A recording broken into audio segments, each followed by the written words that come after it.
और जब आप दुर्गों का वर्गीकरण पढ़ते हैं तब आप तीन बातें पढ़ते हैं। एक तो मोस्ट इंपॉर्टेंट ये है कि दुर्गों का जो वर्गीकरण है, सर्वप्रथम दुर्गों के वर्गीकरण का सर्वप्रथम उल्लेख जिसमें मिलता है वो है Manusmriti. Direct one liner question है, दुर्गों का सर्वप्रथम वर्गीकरण का उल्लेख किसमें मिलता है? मनुस्मृति में। वरना आप सब जानते हैं कि दुर्गों का जो वर्गीकरण है वो मोस्ट इंपॉर्टेंट तो आपके दो प्रकार से किया गया है। कितने प्रकार से किया गया है? दो प्रकार से। कैसे कैसे दो प्रकार से है? तो देखिए, एक तो आपके दुर्गों का वर्गीकरण किया गया है कौटिल्य के अनुसार। कौटिल्य, चाणक्य, जो भी आपके विष्णुगुप्त, कौटिल्य के अनुसार। कौटिल्य के अनुसार दुर्गों का वर्गीकरण है, और एक है आपके शुक्र नीति के अनुसार। बस दुर्गों का जब आप वर्गीकरण पढ़ते हैं तो मोस्ट इंपोर्टेंट ये दो ही है। एक तो कौटिल्य के अनुसार कितने प्रकार के दुर्ग बनाए जा सकते हैं, और एक है आपके कि शुक्र नीति के अनुसार कितने प्रकार के दुर्ग बनाए जा सकते हैं। यदि हम यहाँ कौटिल्य के अनुसार दुर्गों की बात करें तो देखिए, सबसे पहले किसके अनुसार? कौटिल्य के अनुसार। तो आप देखेंगे कि कौटिल्य के अनुसार दुर्गों का जो वर्गीकरण है वो चार प्रकार से बताया गया है कि दुर्ग यदि बन सकते हैं तो कितने प्रकार से? चार प्रकार से। कौन कौन से चार प्रकार हैं देखिए, क्योंकि अब यहां से क्वेश्चन थोड़ा थ्योरेटिकल आने लग गया। देखिए, कौटिल्य के अनुसार कितने प्रकार के दुर्ग बन सकते हैं? चार प्रकार के। कौन कौन से? एक तो है आपके ओदक दुर्ग।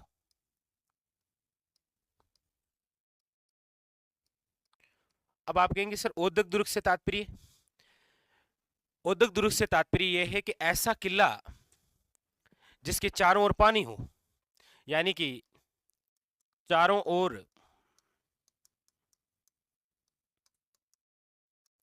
जल से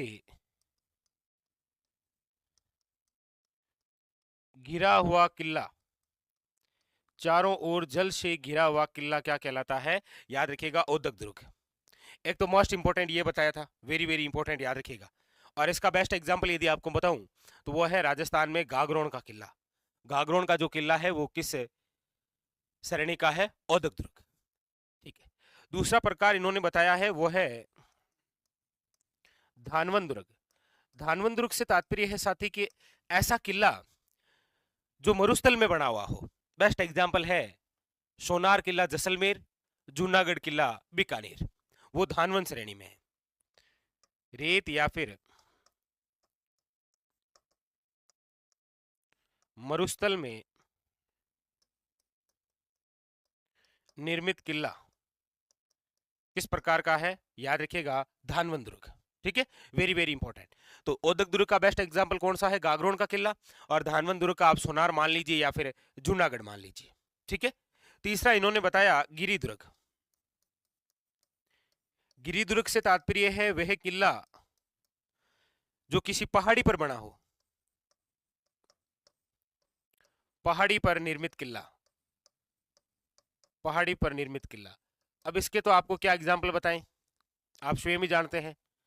अब वो आपके सबसे बेस्ट एग्जाम्पल ले लीजिएगा, मेहरानगढ़ का किला चिड़िया टोक पहाड़ी पर बना हुआ है। तारागढ़ का किला अजमेर बीटली पहाड़ी पर बना हुआ है। यहां तक कि चित्तौड़गढ़ का किला स्वयं चित्रकूट पहाड़ी यानी कि मैसा के पठार पर बना हुआ है। ठीक है, तो इसका वो एग्जाम्पल है। और एक नंबर 4 इन्होंने बताया, वो बताया वन दुर्ग। कौन सा? वन दुर्ग। वन दुर्ग का मतलब है ऐसा किला वन या जो जंगल में बना हो, फॉरेस्ट में, वन या फिर जंगल से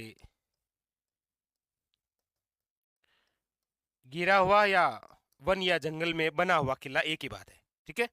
और इसके एग्जाम्पल की यदि आप बात करेंगे तो आप कुंभलगढ़ किला, कुंभलगढ़ जो किला है वो एक प्रकार का वन दुर्ग है। ठीक है। तो ये तो थे कौटिल्य के अनुसार दुर्गों का वर्गीकरण किया गया है 4 प्रकार से। चलिए आप एक कमेंट करके बताइए कि कौटिल्य ने ये जो 4 प्रकार बताए हैं दुर्गों के, आपको पूछे कौटिल्य के अनुसार सर्वश्रेष्ठ किला कौन सी श्रेणी का बताया।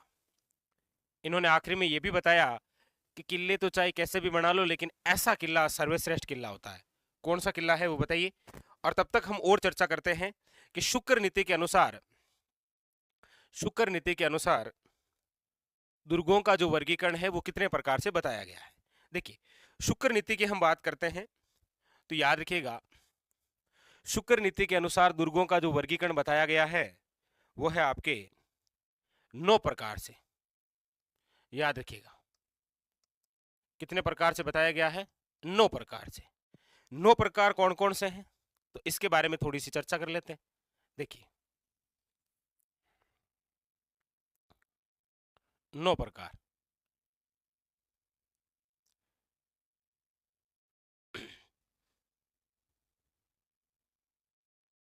देखिए, शुक्र नीति के अनुसार हम बात करते हैं तो इन्होंने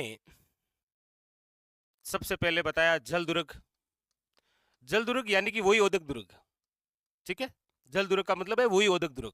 जैसा कौटिल्य ने वह किला जिसके चारों ओर पानी हो उसे ओदक दुर्ग बताया, सेम शुक्र नीति ने बस ओदक की जगह कौन सा शब्द यूज लिया? जल दुर्ग। तो आपको पूछने में ऐसा भी पूछता है कि ओदक दुर्ग से तात्पर्य है, और आपको ऑप्शन में मिलता है जल दुर्ग, एक ही बात है, ठीक है।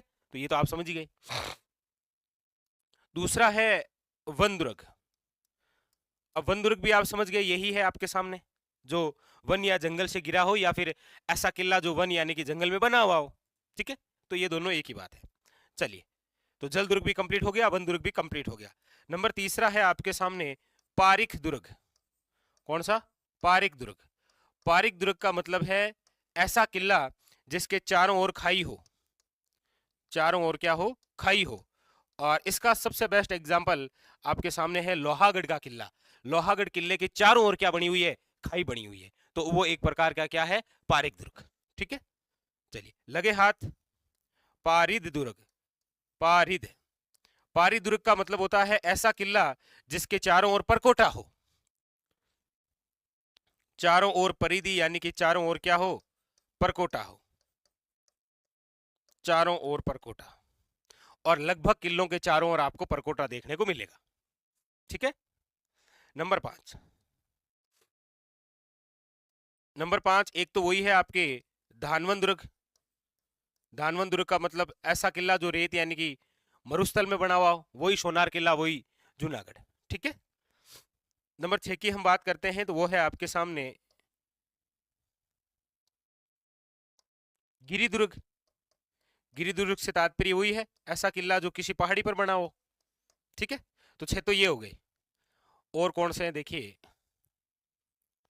6, 7, 8 और 9। देखिए, 7 नंबर जो है वो है एरण दुर्ग। अब इसको थोड़ा सा देखिएगा। एरण दुर्ग। एरण दुर्ग का मतलब होता है साथी ऐसा किला जो कंटीली झाड़ियों से घिरा हुआ हो, जो दूर से बिल्कुल नहीं दिखाई देता हो, जब बहुत नजदीक पहुंचते हैं तभी वो किला दिखाई देता है। और ऐसा किला है रणथंबोर का किला। इसीलिए अबुल फजल का एक कमेंट भी है कि राजस्थान का एकमात्र किला जो बख्तरबंद है, बाकी सब नंगे हैं। ये बात रणथंबोर किले के बारे में है, और वो किस प्रकार का है? एरण दुर्ग। नंबर 8 सैन्य दुर्ग। सैन्य दुर्ग से तात्पर्य है कि राजा द्वारा अपनी सेना के लिए बनाया गया दुर्ग क्या कहलाता है? सैन्य दुर्ग, ठीक है, याद रखिएगा। और नंबर 9 जो है वो है आपके सहाय दुर्ग। सहाय दुर्ग का मतलब है राजा द्वारा अपने भाई बंधु, अपने रिश्तेदारों के लिए बनाया गया जो किला है वो कौन सा है? सहाय किला। बस आप मुझे इतना कमेंट करके बता दीजिए कि शुक्र नीति के अनुसार सर्वश्रेष्ठ किला कौन सा है। शुक्र नीति के अनुसार सर्वश्रेष्ठ किला कौन सा है। तो ये हो गए आपके दुर्गों का वर्गीकरण। अक्सर क्या होता है कि जैसे जैसे हम देख रहे हैं कि एग्जामिनर के क्वेश्चन पूछने का तरीका जैसे जैसे चेंज हुआ है, अब आजकल क्या है, क्वेश्चन इस प्रकार थ्योरेटिकल पूछा जाता है कि शुक्र नीति के अनुसार कितने प्रकार के दुर्ग बन सकते हैं, या दुर्गों की श्रेणियां कितनी बताई है? 9 प्रकार की। अब इनमें से एक नाम देख के, जैसे कि पारिक दुर्ग से आपका अभिप्राय क्या है, तो तो ऐसा किला जिसके चारों ओर खाई हो, या फिर आपको पूछ लेगा कि राजस्थान का प्रसिद्ध पारिक दुर्ग है कौन सा, लोहागढ़, इस प्रकार के क्वेश्चन। ठीक है, और यहां से कौटिल्य के अनुसार यह पूछा जा सकता है कि कौटिल्य ने निम्न में से कौन सा दुर्ग या श्रेणी नहीं बताई दुर्गों की, तो ऑप्शन दे देता है ओदक दुर्ग, धानवन दुर्ग, गिरी दुर्ग, और इधर देश से दे देता है पारिक दुर्ग। ऐसे भी क्वेश्चन बन सकता है। ठीक है, तो थ्योरेटिकल क्वेश्चन थोड़ा सा बनता है, इसका आप थोड़ा सा विशेष ध्यान रखें। बताइए, क्लियर हुई? ये बात क्लियर हुई? दुर्गों का वर्गीकरण कंप्लीट हो गया।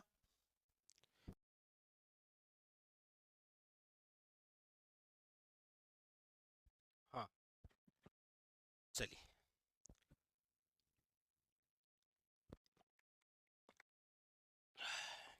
क्लियर। चलिए, तो मेरे हिसाब से अब ये जो क्वेश्चन आपके सामने है, मुझे नहीं लगता आप मुझे उसे कि ओदक दुर्ग से आपका अभिप्राय क्या है। ओदक दुर्ग का मतलब है ऐसा किला जिसके चारों ओर